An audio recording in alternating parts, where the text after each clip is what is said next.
teman-teman. Selamat datang di podcast kami, Podcast Bisepal. Bincang-bincang seputar Alkitab. Baiklah teman-teman, di podcast kita kali ini, Podcast Bisepal, kita akan membahas tentang kisah Alkitab. Kisah Alkitab yang pertama yaitu Kesalahan Raja Saul sebagai pemimpin yang dibawakan oleh saya sendiri, Risma Ulisia Gian. yang kedua, Yesus mengusir roh jahat yang dibawakan oleh saya sendiri, Reino Simatupang. Yang ketiga, melayani sebagai ibadah kepada Tuhan yang dibawakan saya sendiri, Indriana Hutagalung. Yang keempat adalah asal-usul keluarga yang dibawakan oleh saya sendiri, Cynthia R. Simbolo. Yang kelima yaitu kasih ibu kepada anak-anaknya yang dibawakan oleh saya, Martin Tabea. Dan yang terakhir yaitu kehidupan dan keberagaman umat beragama di Indonesia. Baiklah teman-teman semua, kita akan membahas kisah Alkitab yang pertama, yaitu kesalahan Raja Saul sebagai pemimpin. Bagaimana sih kesalahan Raja Saul sebagai seorang pemimpin dan bagaimana tindakan Allah terhadap kepemimpinan Saul? Kita akan mendengarkan dalam podcast ini kisah yang dibawakan oleh teman kita Risma Ulisia Gian. Risma Ulisia Gian, kami persilahkan untuk bagaimana sih Raja Saul ini sebagai seorang pemimpin yang dikehendaki Allah sebagai pemimpin dalam Israel, tetapi dia menjadi pemimpin yang salah ketika tidak mendengarkan atau sesuai dengan kehendak Tuhan. Kami mau tahu bagaimana kisahnya dan bagaimana tindakan Allah terhadap si Saul ini. Bisa saudari dari Risma? Iya, Raja Saul itu dulunya adalah raja pertama di Israel yang dipilih oleh Allah dengan pengurapan oleh Nabi Samuel. Namun karena ketidaktaatannya, Raja Saul ini menjadi jatuh dalam kesalahan. Begitu. Teman-teman atau saudara tahu nggak sih kalau Raja Saul, Raja Saul yang pertama itu dia jatuh dalam kesalahannya itu karena tidak taat menunggu Samuel. Kan gini saudara-saudara, Raja Saul itu kan mau memberi korban bakaran gitu sama Allah, sama Tuhan dengan Nabi Samuel. Namun dia itu tidak taat menunggu Nabi Samuel tersebut, sehingga ia melakukannya pertama, dia mendahuluinya, sehingga ia jatuh dalam kesalahan tersebut. Dia tidak taat dalam menunggu Nabi Samuel itu. Jadi kesalahan yang pertama bahwa Saul itu tidak menunggu Samuel ketika Samuel mau membuat korban bakaran kepada Allah. Iya begitu. Terus Ada juga seperti tidak memusnahkan bangsa Amalek sepenuhnya. Tuhan bilang gini, Raja Saul harus memusnahkan bangsa Amalek semuanya, sepenuhnya. Namun dia menyisakan satu raja Agag dan hartanya, sehingga itu juga membuat hati Tuhan tidak senang karena dia tidak menuruti perintah Allah tersebut. Dia tidak memusnahkan semuanya, dia menyisakan satu raja begitu. Jadi teman-teman semua, kita sudah dengarkan bahwa benar si Raja Saul ini sudah menentang kehendak Tuhan, kehendak Allah, bahwasanya dia sudah lebih dulu mengadakan korban bakaran kepada Allah tanpa menunggu Samuel. Baru yang kedua, dia tidak sepenuhnya membunuh semua bangsa Amalek ya. Iya, dia meninggalkan seorang raja, dan itu sebuah perintah Allah bahwa benar-benar Allah memerintahkan Raja Saul untuk memusnahkan bangsa itu, padahal dia menyisakan satu. Jadi saudari Risma, apakah cuman itu yang mengisahkan kesalahan Raja Saul terhadap bagaimana perintah Allah terhadap Raja Saul untuk memimpin bangsa Israel? Bukan saja hanya itu, Raja Saul juga iri terhadap Daud. Mungkin saudara-saudara juga tahu ya bahwa dulunya Daud itu pernah mengalahkan Goliat ya teman-teman. Iya. Jadi waktu itu, masa itu Raja Saul itu merasa iri hati terhadap Daud tersebut karena dia merasa Daud kok bisa ya mengalahkan Goliat tersebut, sehingga ia merasa iri, sehingga ia pernah melakukan atau berencana membunuh si Daud tersebut, tapi gagal begitu teman-teman. Apa penyebab Raja Saul tidak bisa membunuh Raja Daud? Ya mungkin karena atau Daud ini sendiri berada dalam perlindungan Tuhan begitu. Jadi ternyata teman-teman dari kisah dari Saul tentang kesalahan Raja Saul dalam memimpin bangsa Israel ini sudah jelas dijelaskan oleh teman kita Risma, dan bagaimana ternyata Allah itu bekerja atas semua bangsa, baik bangsa Israel, kepemimpinan Saul, kepemimpinan Daud, dan sebagainya. Dan juga ternyata dapat kita lihat dalam kisah yang kedua, yaitu Yesus mengusir roh jahat. Allah memakai Yesus sebagai alatnya untuk mengusir roh jahat, yaitu di Gerasa atau di pesisir pantai. Apakah teman-teman pernah mendengarkan kisah itu? Tidak, Sepertinya belum.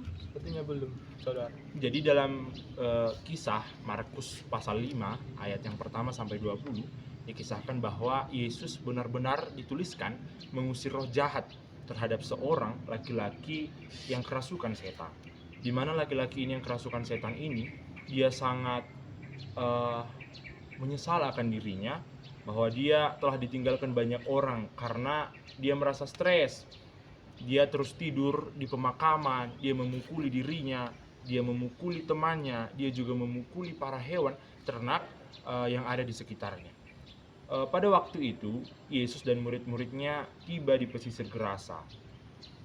Di kota Gerasa ini ada suatu danau atau pantai. Di pesisir itu, orang Gerasa, seorang pria itu yang kerasukan setan, duduk dan hendak melihat Yesus dan murid-muridnya tiba di lokasi. Dan orang Gerasa itu pun menghampiri Yesus dan berkata, "Yesus, Guru, tolong pindahkan kami kepada babi-babi itu." Tetapi itu bukan orang Gerasa langsung yang mengatakan, melainkan roh jahat yang ada dalam tubuh orang Gerasa tersebut.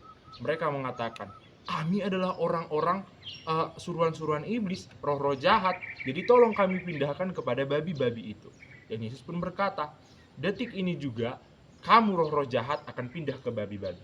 Ternyata saudara-saudara sekalian, roh jahat itu benar-benar pindah kepada babi-babi. Terbukti dari apa? Terbukti bahwasanya babi-babi tersebut gelisah dan ketakutan sehingga mereka melompat ke jurang, terjun ke dalam danau sehingga babi-babi tersebut meninggal dan lemas. Akhirnya apa yang terjadi? Pengembala atau pengembara dari babi-babi itu kaget, terkagum, dan heran melihat mujizat yang dilakukan oleh Allah, oleh Yesus, sehingga dia melaporkan kepada masyarakat atau orang-orang yang berada dalam pemukiman itu. Dia mengatakan, "Yesus itu sudah mengusir roh jahat dan memindahkannya kepada babi-babi, sehingga babi-babi kami lenyap dan mati semua."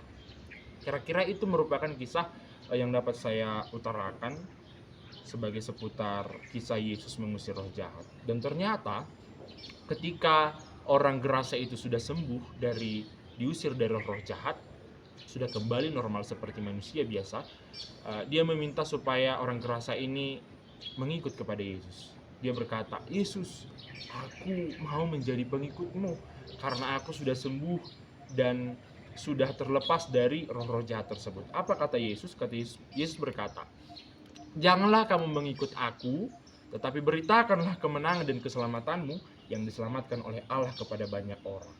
Jadi mungkin itu sebagian kisah Yesus mengusir roh jahat yang bisa saya utarakan dari kitab Markus 5 ayat 1-20. Siapa sih Rey nama orang yang kerasukan tadi itu? Jadi kalau kita baca dalam pasal 5 ayat yang ke-9, bahwasanya nama orang yang kerasukan setan itu adalah Legion. Legionlah yang dimasuki roh jahat di Gerasa, orang Gerasa itu. Beruntung sekali ya Legion bisa sembuh dari kerasukan tersebut. Itulah hebatnya Allah kita. Ternyata Allah sudah memperhatikan bahwasanya Legion itu sudah terkungkung atau terkurung dalam kungkungan dari roh jahat, sehingga tergerak hatinya untuk pergi dan berlayar ke tepi Gerasa supaya orang Gerasa itu atau Legion itu disembuhkan oleh Yesus. Itu kira-kira.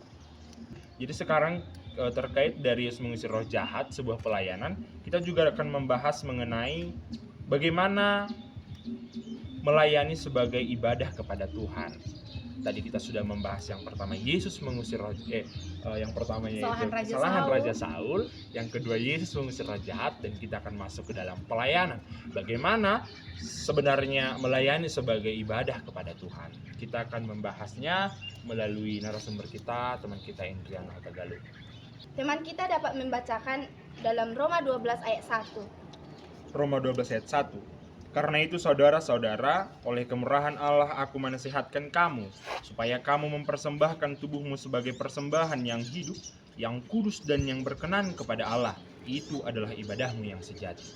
Nah, di sini kan melayani sebagai ibadah kepada Tuhan.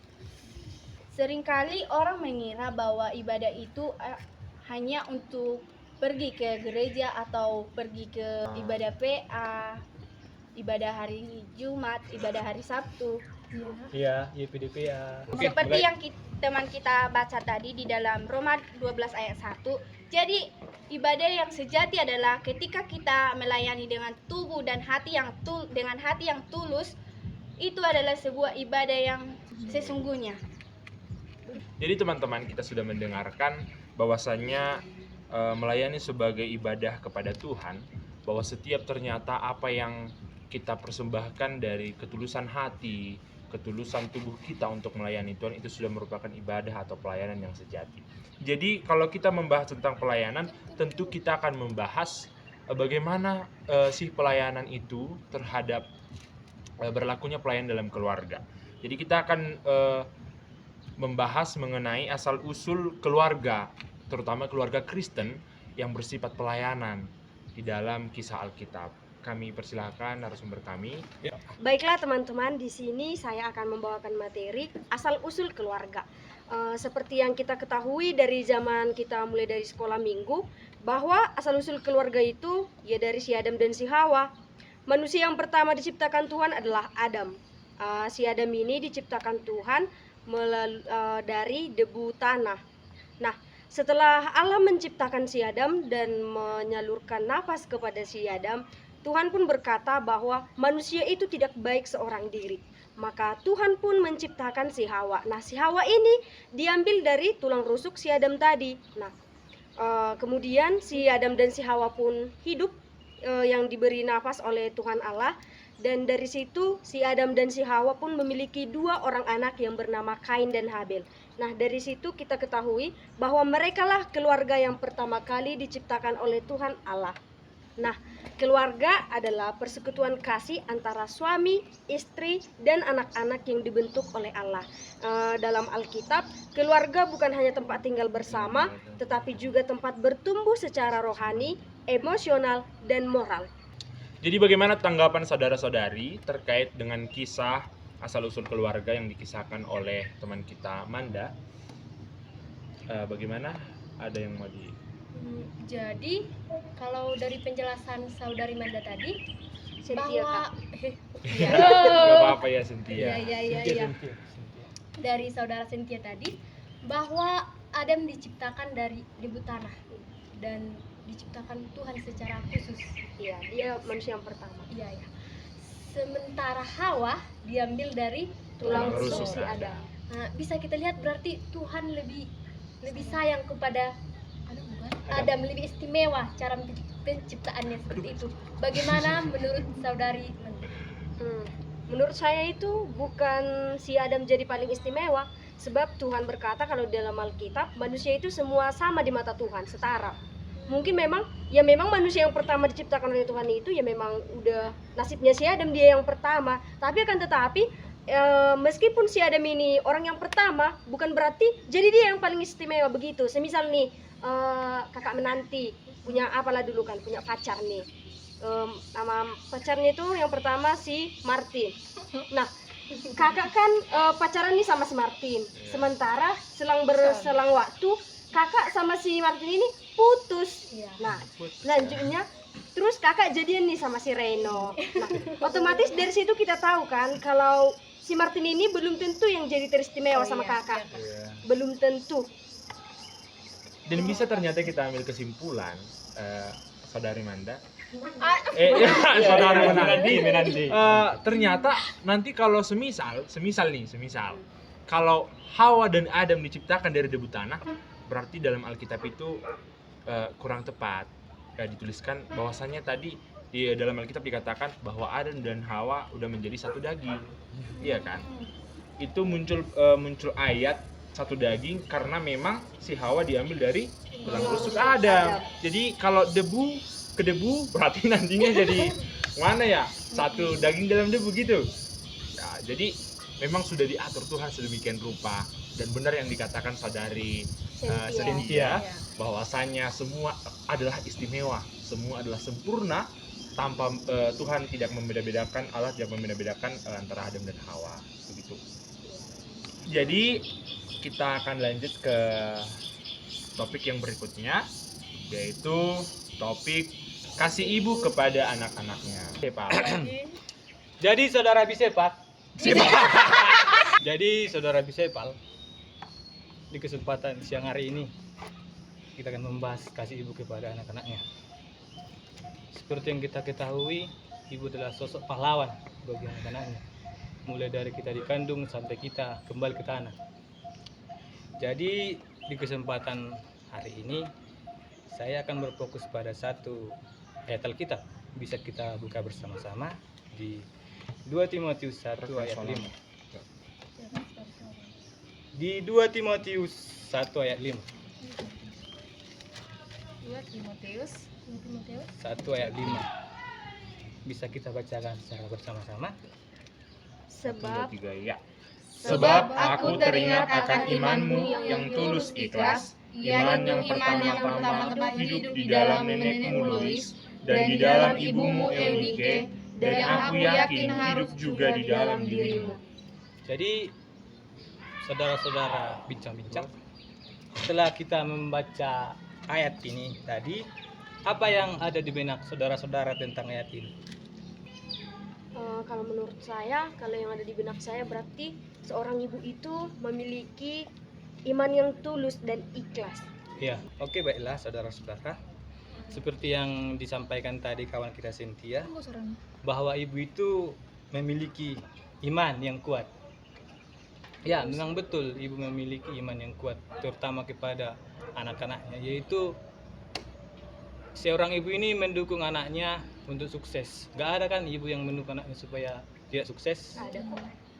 Ada? Ada. Coba jarang. ada atau jarang? Ada sih. Emang 1 dari 1000 kayak gitu. Nah, ada kan tapi- pada umumnya ibu itu mendukung anaknya untuk suksesnya kan? Iya.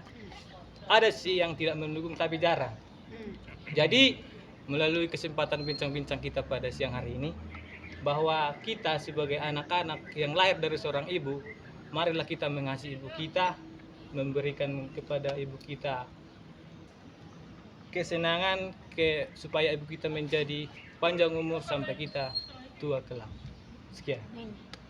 Oke, jadi kita sudah mendengarkan paparan dari saudara Martin bahwa kasih ibu seperti lagu ya, Ya. kasih ibu sepanjang Masa masa, kasih ibu kepada beta tak terhingga sepanjang masa. Nah, jadi dari lagu itu juga udah diekspresikan bahwa ternyata kasih ibu tidak terukur seperti kasih Yesus juga kepada kita. Itu saudara Manda sudah menangis karena terharu. Ya, terharu mengingat seorang perjuangan ibu. Tadi sempat disinggung oleh saudara Martin bahwa ada orang tua yang tidak mendukung kesuksesannya.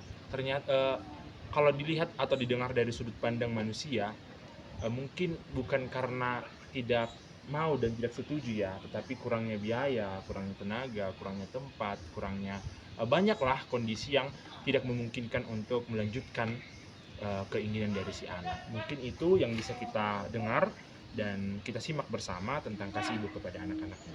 Dan saat ini yang terakhir kita akan membahas mengenai bagaimana kehidupan dan kerukunan umat beragama di Indonesia. Ini sudah mencakup Indonesia ya. Berarti kita harus benar-benar menyimak keberagaman yang ada di dalam Indonesia terkait seperti kisah yang sudah kita apakan tadi. Mungkin ini juga bagian dari kehidupan keluarga yang akan dibahas nantinya oleh teman kita menanti. Teman kita menanti akan menjelaskannya. Kami persilakan. Oke, baik. Jadi kita semua pasti tahu bahwa di Indonesia ini sangat banyak agama. Ada 6 agama yang diakui di Indonesia. Yang pertama bisa kita sebutkan bersama-sama. Bisa. Ada Islam, Ada Islam, Kristen, Kristen, ada Katolik, Konghucu, Hindu, Hindu, Buddha. Oke. Pas 6. Tapi terakhir nggak Konghucu. Ya udah sama aja, yang penting lengkap. Jadi meskipun beragam agama di Indonesia ini, kita harus tetap saling menghormati rukun seperti yang ada menjadi semboyan negara Indonesia, yaitu Bhinneka Tunggal Ika, berbeda-beda tetapi satu jua. Ya, kita harus tetap rukun karena kita sebagai Kristen harus memiliki hidup yang damai dan saling mengasihi. Contohnya dapat kita lihat saat kalian semua pasti punya teman muslim kan? Ya. Waktu mereka sholat, pasti mereka akan menggunakan toa yang berisi itu, tapi kita tetap menghargai mereka gitu. Nah, selain itu kita juga harus saling menghormati dan toleransi kepada semua, bukan hanya kepada agama muslim saja, tetapi ke semua agama yang ada di Indonesia. Jadi di saat kita menghargai teman yang berbeda agama dengan kita, itu merupakan sudah sebuah kerukunan. Jadi begitu. Kerukunan dalam umat beragama ya nanti ya. Jadi kita sudah mendengarkan bahwasannya kerukunan beragama itu yang ada di Indonesia ini sungguh beragam ya, dan menyangkut dengan semboyan kita Bhinneka Tunggal Ika, walaupun berbeda tetapi satu satu jua. jua. Bagaimana dengan saudara-saudari sekalian, apa ada tanggapan atau yang mau ditanyakan? Ada nih, Ya, silakan. begini Kak Menanti. Bagaimana sih tanggapan kita sebagai orang Kristen? Kan saya kan punya opung kandung orang Islam. Di saat nenek saya ini datang ke rumah kami, dia itu selalu bawa nasi sendiri dan bawa piring sendiri, bawa kertas nasi begitu. Di saat kami bilang kan, kenapa sih nenek nggak mau pakai piring yang ada di rumah kami? Kalian pakai makan babi, makan daging anjing begitu. Padahal kan nih logikanya aja, kan nggak mungkin nih orang udah taunya kita nenek saya ini Islam, kan nggak mungkin kan kalian pakai piringnya makan daging babi begitu kan. Bagaimana sih tanggapan kita sebagai orang Kristen ini? Jadi kita sebagai orang Kristen kita harus menghormati. Budaya mereka mungkin tidak bisa seperti itu. Mereka juga khawatir, terlalu fanatik. Ya kita sebagai umat Kristen harus menghargai perlakuan mereka. Mungkin seperti itu cara mereka melaksanakan ibadahnya supaya tidak melawan pelanggaran dari Tuhan mereka, seperti itu. Masalahnya kan begini Kak, mana mungkin seorang anak atau seorang cucu tega membuat hal-hal yang tidak kepada si nenek. Kan di sini kami kan memang ya nggak mungkin lah kami buat daging babi, daging anjing ke piringnya itu atau ke gelasnya. Tapi seakan-akan kami di situ kayak hina kali lah agama Kristen ini. Sementara kami ini kandung loh Kak, bukannya entah bagian dari gini begitu loh Kak. Jadi menurut saya sebenarnya nggak ada yang mau disalahkan, karena opungmu menjalankan budaya atau kebiasaan mereka sebagai umat beragama seperti yang dibilang saudari Menanti tadi. Dan kamu juga sebagai keluarga sudah mengekspresikan menghormati nenekmu sebagai seorang nenek, yang dimana kamu menghormati dia untuk tidak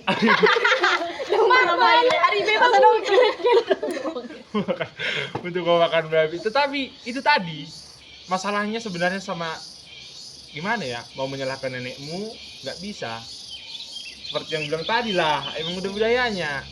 Tadi kau bilang fanatik, nggak mungkin lah kami seorang anaknya memberikan racun, memberikan apa ke babinya, karena sudah memang diimaninya kalau dengan cara itu, dengan budaya itu dia sudah menjalankan ibadahnya.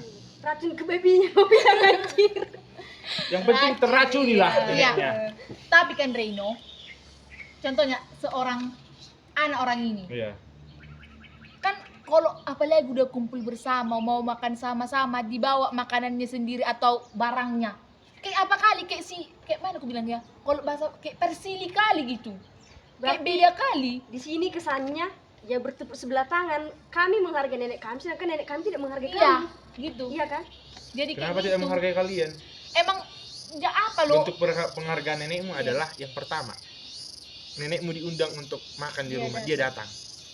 Yang kedua, dia tidak contohnya kalian makan, kalian harus di sana ya, kalian agama Kristen harus di sana ya, kan kalian makan bersama. Itu penghargaan, walaupun dia memakan makanannya sendiri, walaupun dia tidak bisa melihat kalian makan, pokoknya kalian ditengoknya kalian makan, enggak pun dia pergi ke Tapi kan dapur. tunggu ya, makannya barang-barang, bukan ini contoh, nggak makan daging babi orang ini sama-sama. Tapi neneknya ini berpikir bahwa bekas piring atau apapun gelas ini sudah pernah dimakan daging babi. Itunya bukannya makan daging babi. Kalau makan daging babi nggak mungkin lah diajak neneknya itu di situ. Ini kesannya piringnya itu, pikiran neneknya ini sudah ada daging Daging babi babi. sian, iya bekas gitu. Kan terlalu fanatik kali. Kecil sih tapi Tunggu, ngerasa tengok ya. dia apa? Kalau kita sebagai orang Kristen, kalau diajak makan ke tempat orang Muslim, kita mau aja kan? Mau. Kau bawa piringmu? Enggak. Enggak kan? Enggak. Ya udah, orang itu kok kayak gitu kali, kok nggak timbal balik? Emang kita mau nggak ngasih nih daging babi gitu? Kan nggak juga.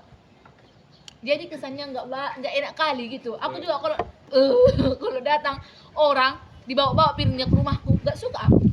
Itu nggak tahu lah, nggak enak sama kita, tapi mungkin bagi mereka udah benar. Iya. Karena ajaran mereka udah kayak gitu. Dalam Alkitab mungkin dalam kitab mereka nggak bisa menyentuh ataupun mengapa kita nggak tahu.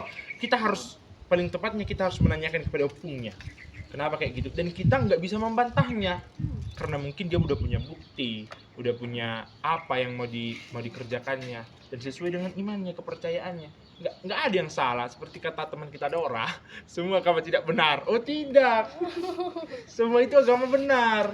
Seperti yang bisa kita lihat di sini, mungkin dia mempercayai apa yang sudah ditafsirkan dalam kitabnya, sudah mengetahui dalam ajarannya dan dijalankannya.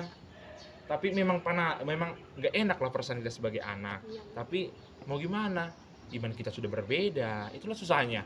Dalam kerukunan itu juga sudah terlihat dalam keluarga ya kan, keberagaman itu, keberagaman agama dalam keluarga Manda, dalam keluarga Senti. Iya. Baiklah, jadi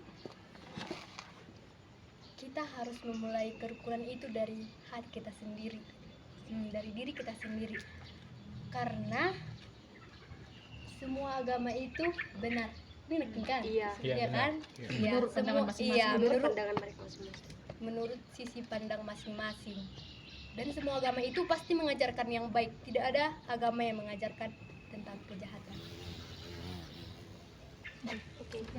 Baiklah teman-teman, sekian dari podcast kami hari ini, podcast Bisepal, di mana kami sudah membahas berbagai kisah dalam Alkitab dan bagaimana kehidupan keluarga dan keberagaman agama yang ada di Indonesia. Ternyata kalau kita menggali semua yang kita mau cari tahu, waktunya sangat kurang. Tetapi mungkin di kesempatan yang berikutnya kita akan bisa lagi bertemu dan berbincang bersama. Seperti ayat firman Tuhan yang mengatakan di Matius pasal yang ke-7 ayat 21, bukan setiap orang yang berseru kepadaku Tuhan, Tuhan akan masuk ke dalam kerajaan surga, melainkan orang yang melakukan kehendak Bapakku yang di surga. Jadi pesan kami adalah lakukanlah kehendak yang sesuai dengan kehendak Tuhan, karena setiap orang yang berkata Tuhan, Tuhan belum tentu masuk ke dalam kerajaan surga. Terima kasih teman-teman, shalom, selamat berjumpa, sampai bertemu kembali di Bisepal, bincang-bincang seputar Alkitab. Bye-bye. Dadah.